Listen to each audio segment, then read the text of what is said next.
हरे कृष्णा।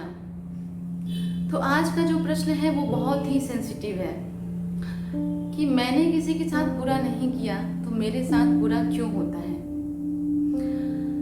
क्योंकि लाइफ में जितने भी हमारे साथ समस्याएं कहीं ना कहीं लाइफ में तो आती ही हैं। क्योंकि सुख और दुख ये दोनों बनते ही हैं। जैसे दिन और रात है वैसे ही सुख दुख है। अगर दुख ना आए तो हमें सुख की अनुभूति नहीं होगी, और अगर सुख ना आए तो हमें दुख की भी अनुभूति नहीं होगी। लेकिन एक भक्त का जीवन जो होता है वो बहुत ही अलग स्वभाव का होता है। जो एक भक्त होता है वो किसी भी स्थिति में, चाहे दुख हो या सुख हो, वो दोनों में समान भाव और समान रूप में रहता है। ये नहीं कि अगर दुख आए तो वो चिल्लाने लगता है और सुख आए तो वो खुशी से झूम उठता है। नहीं, भक्त दोनों ही रूप में समान भाव से रहता है। तो ये जो प्रश्न है कि हम किसी का भला करते हैं, हम किसी के बारे में कुछ बुरा नहीं सोचते हैं, तो फिर हमारे साथ बुरा क्यों होता है। अगर हम मान लें कि हम जो पूजा पाठ जो ये हमारे जो पूर्ण रूप से हम भगवान में पहले से ही समर्पित होते हैं, अगर हम इन सब चीज़ों को अगर स्टॉप कर दें कि हमारे ऊपर दुखों का पहाड़ टूट पड़ा है, तो इस टाइम भगवान भी कुछ हेल्प नहीं कर रहे हैं, ऐसे सोच के अगर हम बंद कर दें, तो क्या हमारे जो दुख हैं या क्या हमारे जो प्रॉब्लम्स हैं और जो हमारी जो ये प्रश्न हैं, क्या ये छोड़ देने से क्या ये सही हो जाते हैं? नहीं होते हैं। तो इसके लिए हम देखते हैं कि भगवत गीता में भगवान ने इसका क्या जवाब दिया है। भगवत गीता में भगवान ने अर्जुन के माध्यम से हम सबको कर्म का ज्ञान दिया है। भगवान ने 4 विषयों की चर्चा की है। पहला विषय है ईश्वर, दूसरा विषय है जीव, तीसरा विषय है प्रकृति, चौथा है काल, और 5वां अंत में जो है वो है कर्म।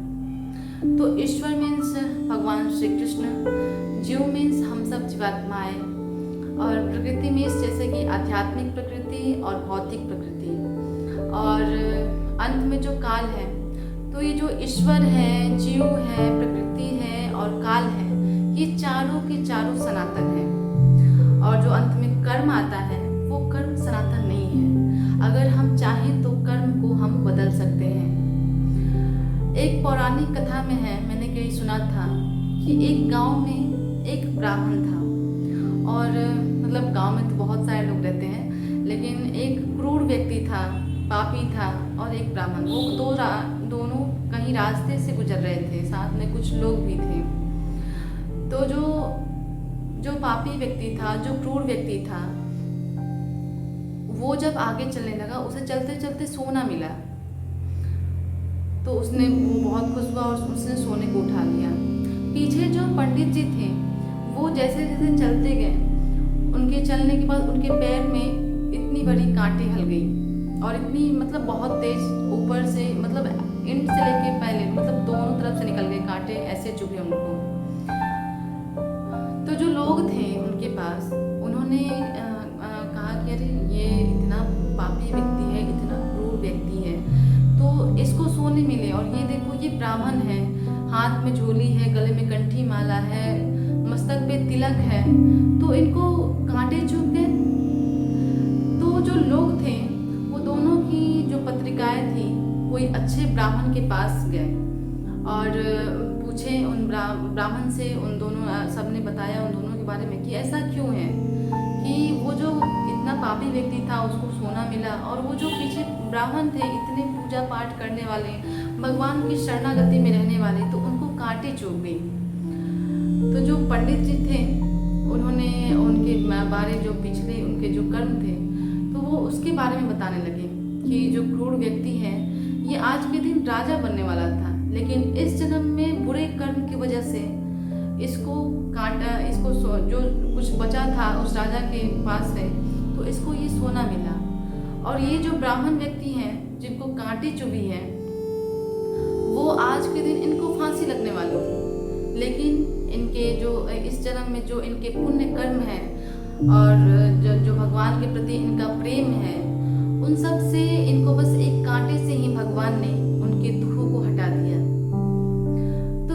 सी बात ये है कि अगर हम भगवान की शरण में रहेंगे तो वो जो दुख बड़े बन के आते हैं हमारे जीवन में वो बस छोटे से बन के ख़त्म हो जाएंगे। तो कभी भी हमें घबराना नहीं चाहिए अपने जीवन में, क्योंकि जीवन में दुख और सुख आते ही रहते हैं। अगर हम भगवान की शरणागति में हैं तो दुख आता है तो भगवान की बस कृपा मान के उसको सह लेंगे और भगवान की शरण में रहेंगे तो वो सब चीज़ें हमें समझ में नहीं आएगी। होता है, थोड़ा बहुत अनुभव होता है, लेकिन धीरे धीरे वो चीज़ समझ में नहीं आती है। तो कर्मों का फल मिलता है। जैसे कि एक गाय अपने बछड़े को ढूंढने के लिए अगर उसको करोड़ों भीड़ में छोड़ दी जाए उस बछड़े को, तो वो गाय अपने बछड़े को ढूंढ लेती है। ठीक वैसे ही कर्म भी हम इंसानों को जो पाप कर्म करता है उसको ढूंढ लेता है। तो इससे घबराना नहीं चाहिए और भगवान की शरण